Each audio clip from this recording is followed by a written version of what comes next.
We don't want to scare anybody, but the holidays are right around the corner. So many women are creating this joy for everybody else, but at the end of the season, they haven't found it for themselves. We see so much when it comes to holidays. In order to be a successful woman or a mother or partner, we do internalize that pressure. That presence over perfection. The older I get, the more I realize that is the greatest source of joy. I want to be in this. I want to remember this. I know not all these kids are going to live here forever.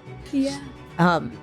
If you can make a therapist cry, that's pretty good. We usually do that to other people. The number one thing I hear friends with children complain about, it's the elf. Oh, Lord. For an ambitious woman listening, whether she has kids, does not have kids, and is realizing she wants to experience more of that presence, what would be the first 3 things that you would have her do?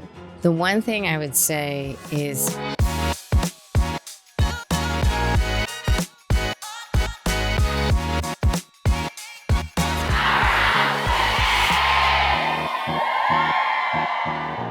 if you have ever tried to make the holidays feel more magical, but only found yourself feeling overwhelmed, stressed, burned out, then today's episode is for you. I'm joined by psychotherapist, Today Show contributor, and author of the new book, All Is Calmish, Niro Feliciano, and we are talking about how to manage holiday stress, especially as a high-achieving woman, how to create more moments of connection and drop the perfectionism. Because to be honest, I think we're all ready for that. We're all ready for a little bit more peace and joy and all the things that we really believe the holidays to be representative of. And it's so much more in our control than we realize. So I know you're going to love this conversation as much as I did. Well, Niro, welcome to Powerhouse Women. Oh, thank you. Thank you. So happy to be with you in person. In real life. Yes. I'm in New York City right now. You live in Connecticut. So Yes. It's so fun when I get to go to different cities and get to meet people in person who, we very quickly connected through a mutual friend, but just to get to meet people and hear the work that they're doing is so inspiring. I can't believe that this is a job. This is a real job. But Well, it's mutual. You inspire so many people. So thank just you. happy to be here with you. And it could not be more timely. I was sharing with you. So I'm in New York City walking around yesterday. And all of a sudden, listen, I love a good Christmas tune, but I'm hearing Mariah Carey, All I Want for Christmas Is You. Now, mind you, it is October 10th when we are recording this, but it's the perfect segue to the conversation we're going to have because we don't want to scare anybody, but the holidays are right around the corner and you have a brand new book coming out to help us feel a little bit less chaotic in the midst of that. That's right. Yeah. We say share, not scare. So okay, yes, I we'll love talk that. gently about the holidays, being that it's October, but we do start feeling it now. And like I said before, I feel like it gets earlier and earlier every year. Yeah. Okay, so the book is called All Is Calmish, Ish. which is so perfect.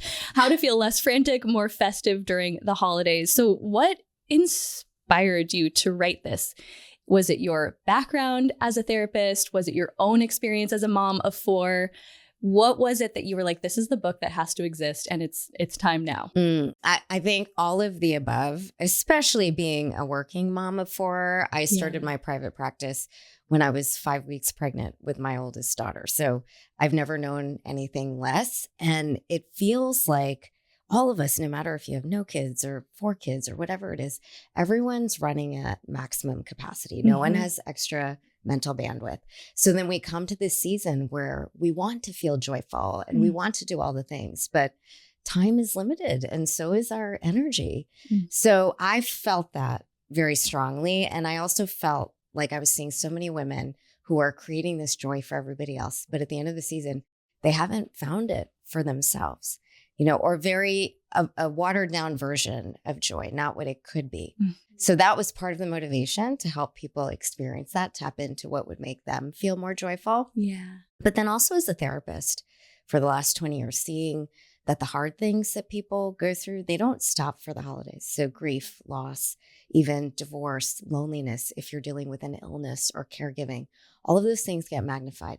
So for years, I've had clients saying, could you just come to my house and talk me through this or that or the season, which the answer is usually no. So I thought, let me just put it in a book. And really, you've started reading some of it.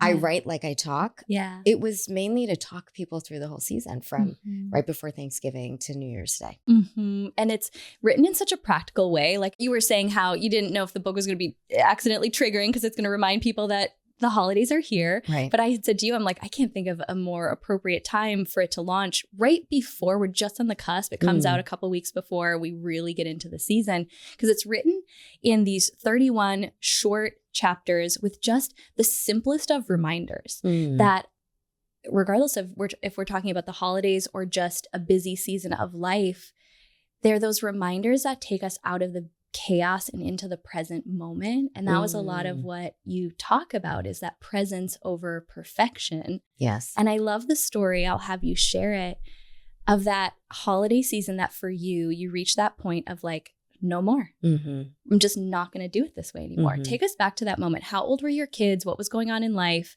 And what did that moment feel like? Because I'm sure so many women can relate to it. Sure. And I appreciate you saying that it takes you out of the chaos into the present, because that was definitely an intention. So that, all the holidays honestly kind of blur together through their childhoods because they're all 2 years apart.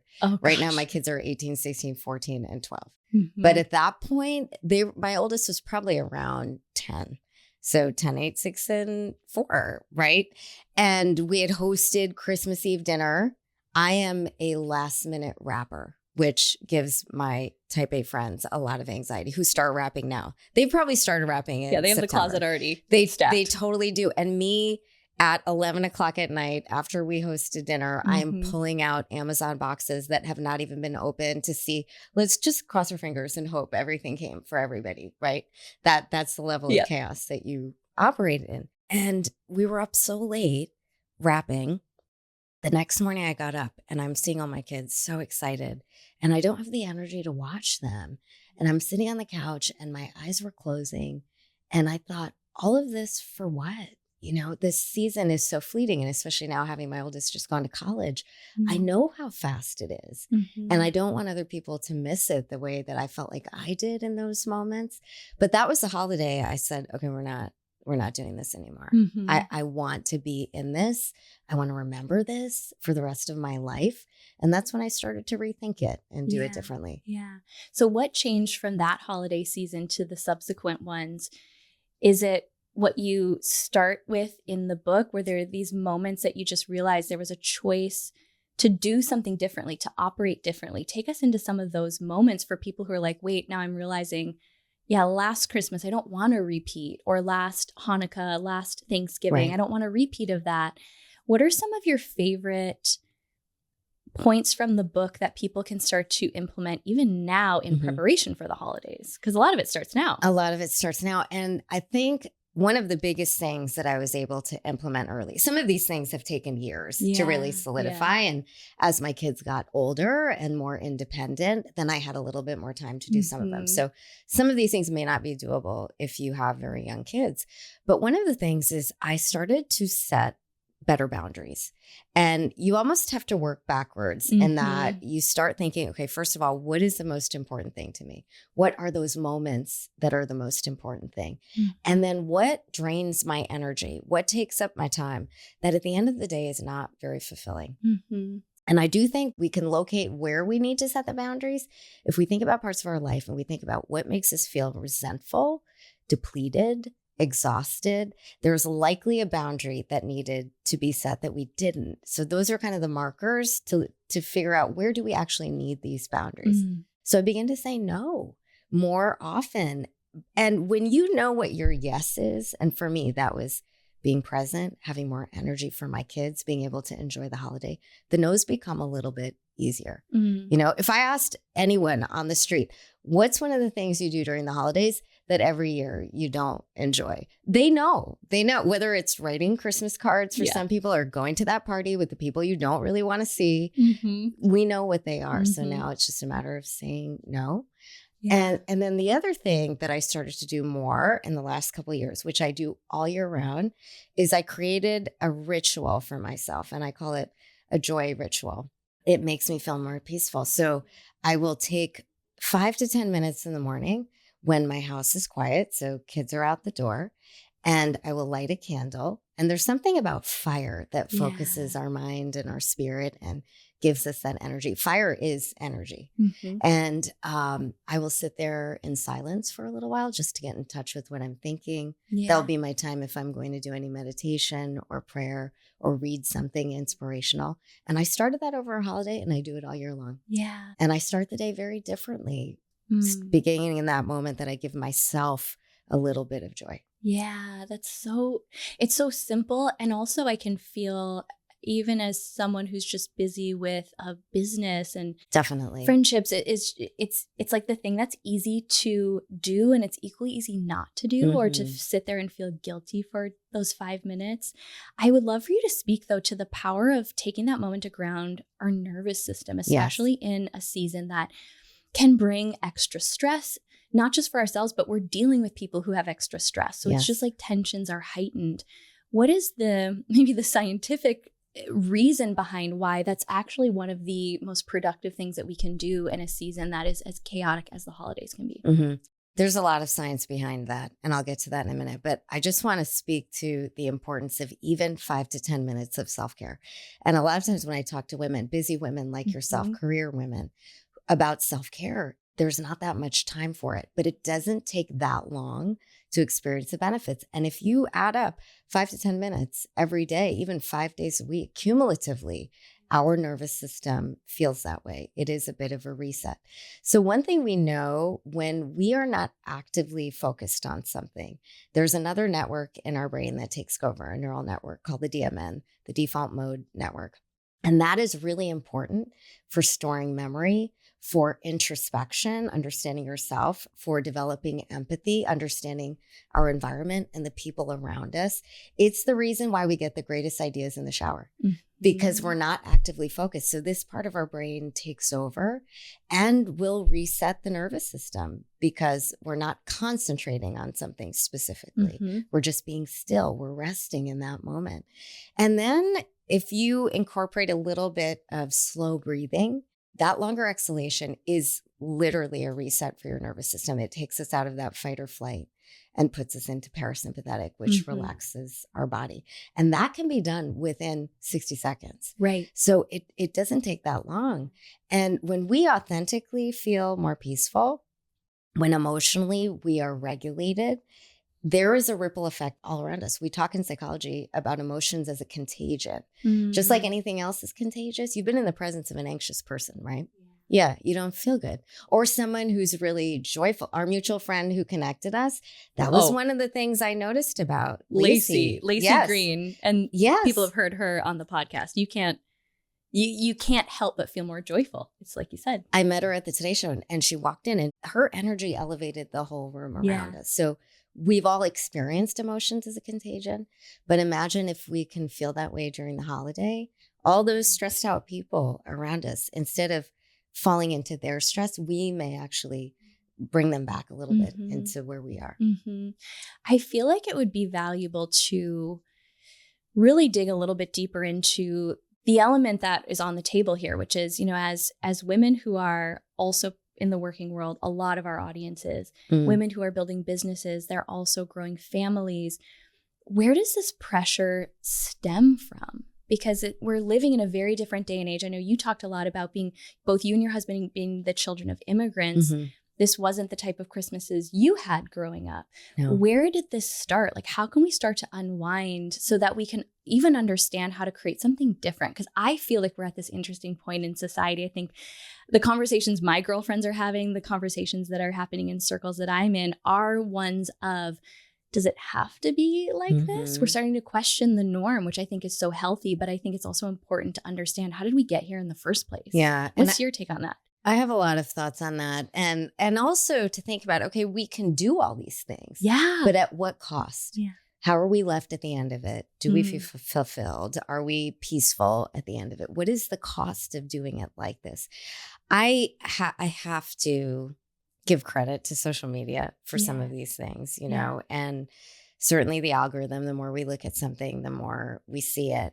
And we see so much when it comes to holidays. We see so many things that other people are doing, and some of it beautiful, right? They give us ideas, but we can't do all of it.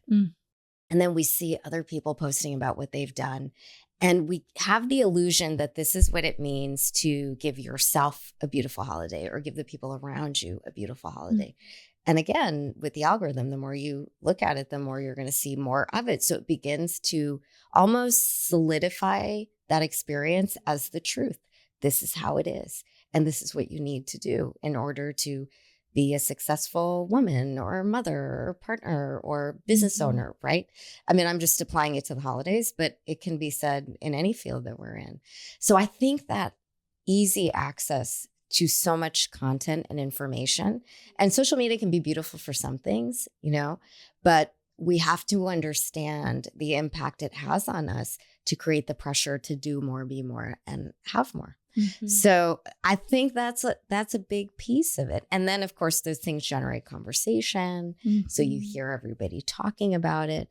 And we do internalize that pressure that this is what it means to holiday now. Yeah. I don't know why this is where my brain went, it's like the number one thing I hear friends with children, probably 10 and under, complain about. It's the elf. Oh, Lord. Yes. So can we go back in history and scratch why did we the elf do that from the to record? ourselves? It was probably some single guy playing with this thing in their house one day. Who's and just then made millions on yes, for themselves, right? Like if we doesn't have any children, probably. Right. I know that's actually not the story, but I like to believe that. So we need a villain here. I need to give you the busy woman version of the elf. My kids have grown up saying, our elf is so lazy. It just does not move. I don't know what's going on. And I would say to them, our elf is kind of timid. Maybe she has anxiety. When you guys fight, I think she withdraws. Yeah. That's what I think. Or maybe the room was really not clean, so she couldn't get in there to do whatever it is she wanted to do. So completely, I just reversed the blame. I was like, I do enough. I'm not taking responsibility for this. The elf moves when it wants to move, and you guys have a part in that. Listen, parents, this is from a psychologist. This is right. Permission, ultimate permission. Just lie to your children. Yes. We're already lying anyway. The elf doesn't actually move. So why not just lie in a way that makes your holiday season more productive, more peaceful? Most of them are going to end up in therapy anyway. So just like pick your poison, right? This is harmless. Great. There we go. That is the one thing where I'm like, wow, I really have no idea what that pressure is like. I know pressure, but I don't know elf pressure because I am not a mother. Well, you don't have to choose it. And that's true. The whole thing. You don't have to choose it. And listen, when our elf showed up, she really showed up. But I was like, I don't do anything every day that consistently. So I'm not adding this. We're not going to add this. No. Okay, so let's talk about the guilt then. Because the truth is that even if we know that we shouldn't be putting this pressure, even if we're doing a social media fast and we're not seeing all the things that are being reminding us of what we're not doing, I do see and I experience in different ways even for myself. Gosh, I feel guilty about not traveling to see family. And the truth is, travel for my nervous system around the holidays is not self-care. It's the opposite. Hard. Yeah. So how can we work with those feelings of guilt when they arise? Because if they do, and a lot of us are empathic and it's because we love our families, we love the people in our lives and we want to show up for them. How do you work with clients to manage those feelings when they arise? So there are some people who deal with guilt a lot more intensely than others. And one, we have to look at, what are the origins of this guilt? Where were you made to feel guilty before? Because that certainly has roots. And that's the deeper issue that we have to deal with. Or it's going to show up in many different situations in your life, from the elf moving or not to whatever is happening in your life that is creating this guilt for you that you're struggling with. It's not always about the issue that's presenting, but what's underneath it. Yeah. What I have learned to do, and there have certainly been moments where I felt guilt, but it's transient, and I make it a point of doing this and also encouraging other women to do it in whatever area of your life you need it. Look at all that you are doing, right? Because we tend to myopically focus on what we're not doing, what does not get done. But in the end of the day, look at all the things that we have done. And then cumulatively over a season. And I have tried to especially as a mom and a working mom, I've tried to fix my perspective there, and that helps to give myself grace. Now, I do think guilt can be a little bit productive. Guilt can change behavior. And I remember early on, there was a day in preschool, no matter what I do for all my kids, I forgot that it was pajama day. Yeah. My daughter talked about it for 7 years. Do you remember that day you forgot my pajamas and I had to go change in the bathroom at school when you brought them? And it was so embarrassing. Oh. I'm like, do you realize all that I did? Okay, then we're going to hold on to the pajamas. But I never forgot it again. You have to give yourself grace in the moment. Think about, okay, what would I want to do differently next time? And try to do it while also focusing on how much you have done and celebrating that. And we don't celebrate the wins enough. We really don't. So I think if there's a balance between those, we're going to be able to let go of guilt a little bit more readily. That's so true about looking at the underlying cause behind something, because often what I've noticed for myself, especially in doing a deeper healing journey the last few years, is that those triggers tended to show up in times of higher stress, but they were really pointing me to things that were giving me the opportunity to heal at a deeper level if I could see it that way. Not that the holiday season may be the best time to dig into some of the childhood patterns that could be behind it, but I think understanding from a therapeutic perspective that there's always a pattern that we can point back to. Yes. Under anything that we don't want to be experiencing in our life, whether it be those feelings of guilt or having trouble setting boundaries. Setting boundaries is one thing, overcoming deep people-pleasing tendencies and some of those trauma response patterns is a whole world. So where should someone start if they are realizing that they're hitting that moment? Okay, I don't want to repeat these same ways of being during the holiday season. What is the best way to start in that journey? Working with a professional, of course, if that's accessible to you. Right. But for someone who doesn't have the time or doesn't have the financial means to really start to unpack that with the support of a mental health professional, what are some of the more accessible ways that we can just gain insight into ourselves? Because I think those moments are beautiful invitations if we see them that way. I love how you said it. It was an invitation to you to participate in your own deeper healing, because that's what it is. And I think, it is difficult because therapy is not accessible to everyone. But I think first to just take an inventory. What do I really love about my life? And where am I challenged? What are my struggles? What are my challenges? Are any of these things deeper rooted? When do I remember feeling like this when I was growing up? What did I see growing up that I loved? And what did I see growing up that I didn't like? And that then begins to zoom out that lens so we can get a picture of where did this come from? Anytime we have intense emotions, what we say in therapy is if it's hysterical, it's historical, meaning not hysterical like, hysterical, but if it's intense, there's history to it. So we want to go back and look at that. And now, if we look back at those experiences as an adult, we may be able to look at it differently. For example, you know what? It's not that my mom didn't care. It's just she was a single mom and she had all these kids and she was really busy. And then we can reframe that perspective, looking at it from our adult self lens. It creates some healing. Yes. We're able to understand it. We reframe it. And then that's part of the journey to healing. In terms of therapy, I think if you can do it, it is really valuable because sometimes we just don't have the objectivity to do it on our own. But I will say this about therapy, because many times I've met clients who've said, oh, I tried it, it didn't work. Therapy is like any relationship. It has to be a good fit. So if it didn't work once, try it again. Try and get a 5 to 10 minute phone call before you go into session to see if you connect on the phone. And many times you will. And many times you might say, okay, this is not the right one. Yeah. So, but it is so valuable, not just for you, because many women feel guilty about investing in themselves in that way, but for all your experiences, for everyone around you. I know for myself how it's healed myself and my family, and I show up better for my own kids because I've worked on my own healing. And it took those catalyst type of moments for me to step into that invitation and just realize how much I had been carrying And honestly, it was a lot of what also made me successful. So it was hard to see because that drive, not wanting to feel the deeper things, turns out is a really great productivity compartmentalization. It was like a really great way to push myself into action.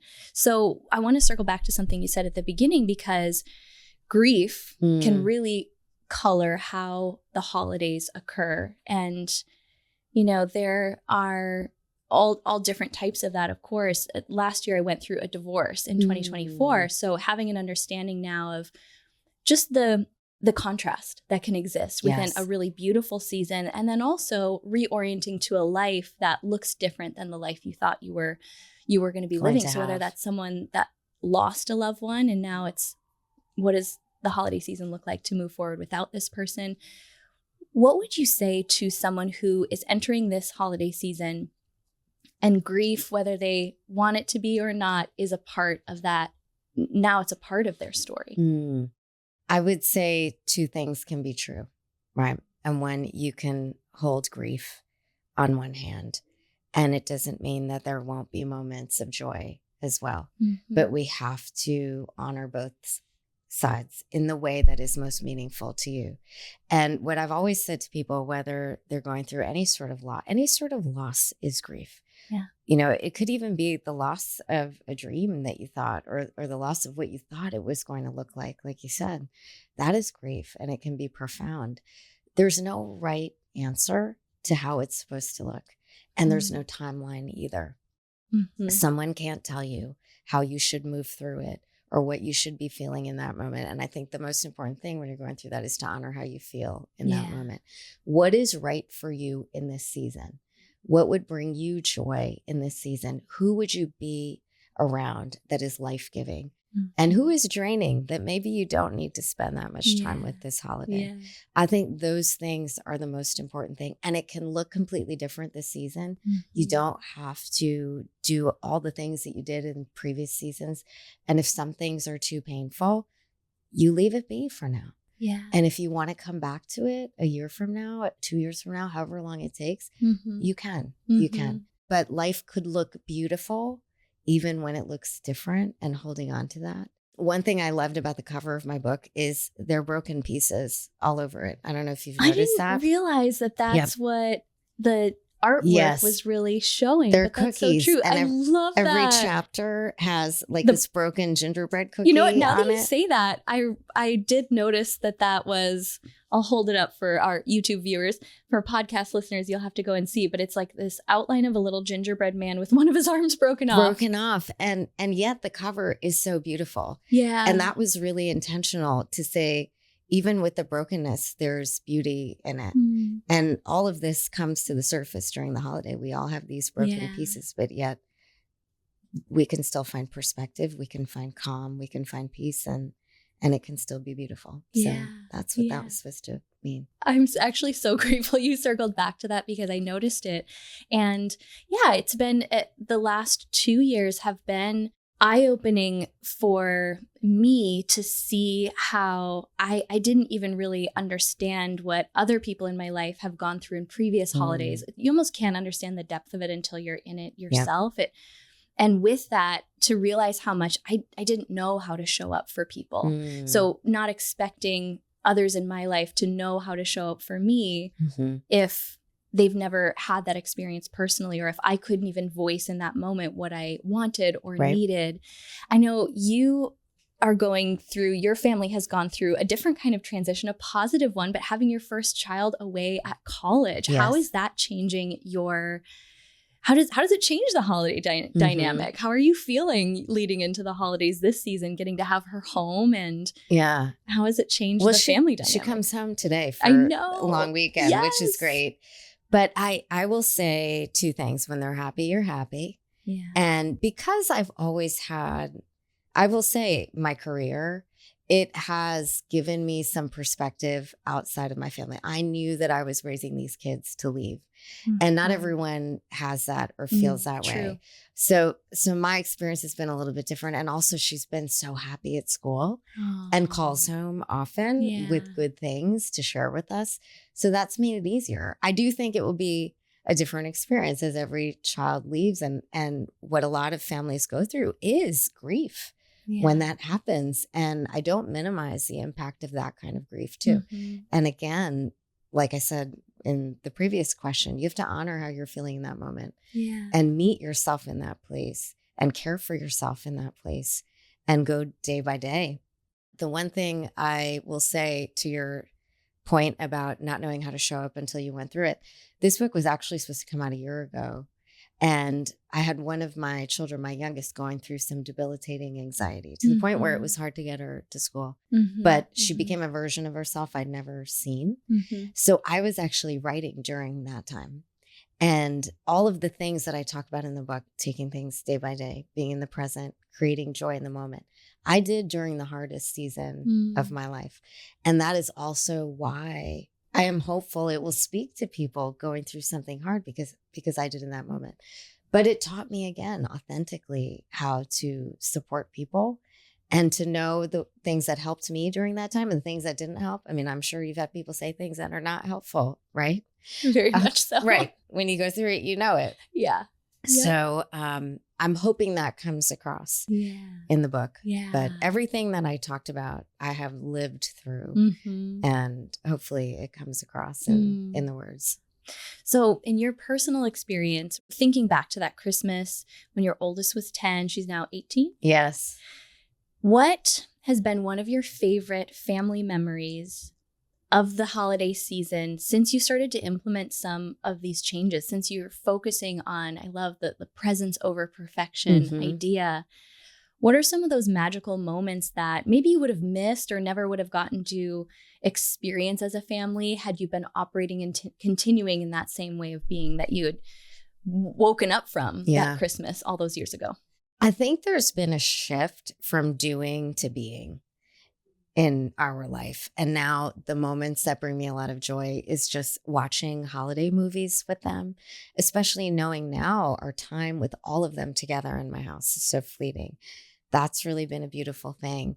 But the one thing my kids have really loved every holiday is serving together, volunteering together. Beautiful. So we do that. We sponsor different families and we actually buy gifts for the family and we deliver it themselves so we can meet the families. And it's amazing of all the things the kids remember year after year, it's that. It's not what gifts they received. They don't remember that. I don't think they can remember one thing they've gotten last year. But they will remember when we went into that family's home and we met them and how they treated us and how happy they were to see us. Those are the things that they remember. So that to me is now what sets the holiday apart for us, because we don't get to do that much during the year just because everyone has busy lives. But those moments, and those are the ones they talk about too. Which for anyone listening who also has teenagers at home, that's so encouraging to hear, that those are the moments your teenagers, soon to be adults are talking about and remembering. And those are easy traditions to start, and you can really start them anytime. Anytime. And I will tell you, it surprised me how much they enjoyed it. At first, I thought, okay, I'm going to have to make them do this. And especially when they're teenagers, they have their own social life. They're not going to miss things for anybody. But when I say, hey, we're going to go buy for this family and visit them. Okay, they're on board. And we know the science behind giving. It's the trifecta of mood elevating neurochemicals, dopamine, serotonin, and oxytocin. So they feel it. We feel it. That to me is really where the joy is for the holiday. And one that I did not expect from my kids, but the one that they talk about. Was there anything when you were writing the book that was a necessary reminder for you? Was there anything that you almost surprised yourself with the realization, okay, wait, this is exactly what I needed in this moment for this season? When I read it over for my audiobook, I said, oh my gosh, yes. And there was one chapter and I talk about a reframe, how I was walking into a house. I loved that. Right. And it was just so messy, the living room. And I was talking about how it was messy. There was homework and a soccer ball and whatever. And by the end of the chapter, I reframe it, especially in light of the fact that I know not all these kids are going to live here forever. And when I was reading the audiobook, I couldn't get through it. I cried like 3 times. Wow. Yeah, I could cry right now talking about it. But If you can make a therapist cry, that's pretty good because we usually do that to other people. But it was just really beautiful. And I thought, okay, that reminder more than anything sets my focus to be more present in this next season coming up and think about what I have to do in this holiday season. I got to promote a book. So I always say, make the things that are most important, and the rest will follow. Yeah. So I had to go back to that. And reading it this time made me remember how important, especially in this season, it is for me to work on being present. And that was really the gift that it has given me. Like I said to you, it's such an easy read. So anyone who's thinking, gosh, that I need that book, but this is the season when I have the least time. Right. Each chapter took less than 5 minutes to read. Oh, good. And there was such a easy to remember and easy to implement in that very moment reminder that I think this book is really required reading. Yes, we talked a lot about families that have children, but I'm a single woman that lives alone. Yes. And I got so much from it because what it reminded me was the most powerful thing I think we could be reminded is that I have so much more control over my experience of every moment than I sometimes remember. And that's not to say that then it's my fault if I'm experiencing some anxiety or grief or any of those things that maybe I just would rather not experience. It just was the reminder of the power of the reframe or the power of gratitude. And I think in our world right now, you know, we look around and every single person we pass on the street is carrying so much more than we could ever fathom. Imagine. And what a better time than the holiday season to deepen that within ourselves, being able to be more present, being able to reframe and get back to a place where we feel more giving and more loving, and just thinking about the ripple effect that that really can have in a world that needs it now more than ever. More than ever. So my question to you is, for an ambitious woman listening, whether she has kids, does not have kids, and is realizing she wants to experience more of that presence over perfection this holiday season, what would be the first 3 things that you would have her do in changing that reality? The one thing I would say is her joy has to be a priority. And many times when I've worked with women in session and I ask them, what brings you joy? They don't have an answer. And that always makes me so sad because we've been so busy accomplishing and achieving, which are beautiful things. But again, what does it cost us? So I would say sit with that question, number 1, and ask yourself, what brings me joy? And then I would say, what is the one thing, you know, if you could eliminate it, you would eliminate it from your life? What is the one thing that creates stress? And 1, can you eliminate it? 2, can you minimize it? And what would be the first step you would have to take? And then whatever that thing is that brings you joy, what is one thing you can do today or this week to bring you closer to that, incorporating it into your life? And that's it. It's one step at a time. And we can move towards it. Even if we can't have it right in that moment, we can start planning for it or changing our life a little to make room for it in our life. I'm a big believer when we make room for things, they come. You know, a lot of times I talk to single women and I want to be in a relationship and I want to meet the person. I'm like, you have no time. Make room in your schedule first. Make room in your schedule and it will come, right? So I believe we have to make room for joy and make room for those things that bring us joy. So that would be my advice to that woman listening right now. Oh, that's so, I'm like, that also was just a hot dating tip. Yes. For the ladies listening, falling in love this holiday season. It's true. It's right. So good. And, you know, and I believe this also in my business, the frequency of joy when I'm operating from a place of joy, when I'm prioritizing more moments that bring me joy, I notice the business opportunities that fall into my lap. I notice even just like the depth of the friendship connections. And so I'm saying that also for anyone who has trouble justifying to themselves making time for it, that it's often the thing that I resist the most that has the biggest payoff that I want, that I think the hard work or the hustle or the stress is going to bring me when it's actually the opposite. It opens the door to more. Yeah, it does. At the end of the book, I talk about New Year's resolutions versus intentions. And one of the things that I share, I believe it was from James Clear from his book, Atomic Habits. And he said, don't worry about being the most interesting person in the room. Be the most interested person. And again, it's like one of those things that opens the door to opportunity. And one of the big themes in the book is connection over perfection. Yes, presence over perfection, but connection over perfection. Yeah. So if we're looking to not necessarily, of course, the new connections are going to find us, but deepen the ones that you have already. Invest in your people who are around you already. I do believe that we are going to have more joy, more presence, and also those doors will begin to open. Yeah. So the book is called All Is Calmish. It's available right now wherever books are sold. What is your biggest intention? What is your hope? What do you pray for as the book is now available and going to be finding its way to the hands of women, men listening, that the ripple effect will be? You know, I've had the same prayer for this book that I had for the last book. And that was the book would find people when they needed it the most, whether it just was about dealing with stress or not being able to appreciate what's good in their life, or if they're going through something harder like divorce or grief, or dealing with someone who's struggling in their life, that the book would find them and speak to them and offer them that support. And also the encouragement that their joy is important.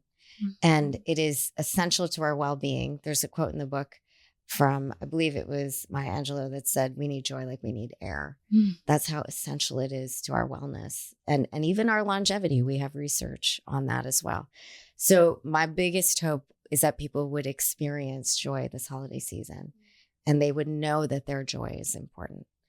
And I heard a lot of stories after my first book that book found people when they needed it the most. So I'm looking forward to hearing the stories from this one as well. Yeah. Where can people connect with you? Where is the best place for them to connect with you, purchase the book if there's a specific platform that they get bonuses or just that it supports you more?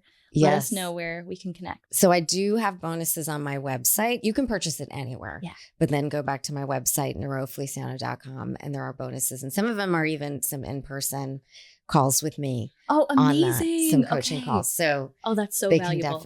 They can definitely do that. But really anywhere you find books, and on my website, on my Instagram. And if you go to today.com and put in my name in the search, you'll see all my segments for the Today Show as well as my writing there. Just like you shared today, such short, tangible, valuable tips on all different topics. I mean, I feel like we need to have your own segment here on Powerhouse Women now that we connected. I would love to. I'm like, we didn't even scratch the surface there with what you were sharing about the women who are calling in partnership, et cetera. Yes. So there's so many tangible tips on the Today Show website. People can obviously see you on the Today Show. And you really are someone who uses your platform to share information that I think can help us in very practical ways focus on that connection over perfection. And at the end of the day, I think more and more, the older I get, the more I realize that is the greatest source of joy is often the connections, the relationships, the experiences over the things. It is. And I appreciate those reminders so much. Oh, thank you. And thank you for reading the book and for all your insights on how it affected you. I mean, that means a lot. That is my motivation to keep doing this work. So thank you. Well, it's a big week for you. It's a big season. This is, as people hear this episode when it airs, it's the week that the book comes out. Like you said, you're promoting a book throughout the holiday season. So I want to give you the opportunity. This is a question we end every guest interview with, just an opportunity to acknowledge yourself. We just call it a powerhouse moment. It could be literally anything big or small. But when I ask what's a recent powerhouse moment that you want to celebrate here with us, what's the first one that comes to mind? Well, I will tell you this because I thought about this and I wrote in my newsletter, I send out a newsletter, that it's important that we take a look back so we acknowledge how far we've come. And I went on the Today Show 3.5 years ago for my first book thinking it was a one and done. And I'm still there 3.5 years and I'm there monthly. And that is a testament to connection. Yeah. I have genuine relationships with people there. And I've invested in them and I've listened to them and I've heard their stories. And again, it has led to different opportunities for me. That was not the motivation. But to think, oh my goodness, 3.5 years. This is something I never expected. So I always like to say to people, some of the best things that will happen in your life, they're not on your radar right now. Just keep being you, making what matters matter in your life, and they will show up. Those experiences will show up. And this is one of them for me. Wow. 3.5 years. Congratulations. Thank you. And thank you for that beautiful reminder. How you said that some of the best things in your life aren't even on your radar right now. Mm-mm. I needed to hear could that not today. have put that on my vision board. Didn't imagine it. But I think as long as you are true to yourself and you nurture this gift we have that is called life in the most beautiful ways, then those doors of opportunity will open. So well said. Thank you so much for being here today. Thank you for having me.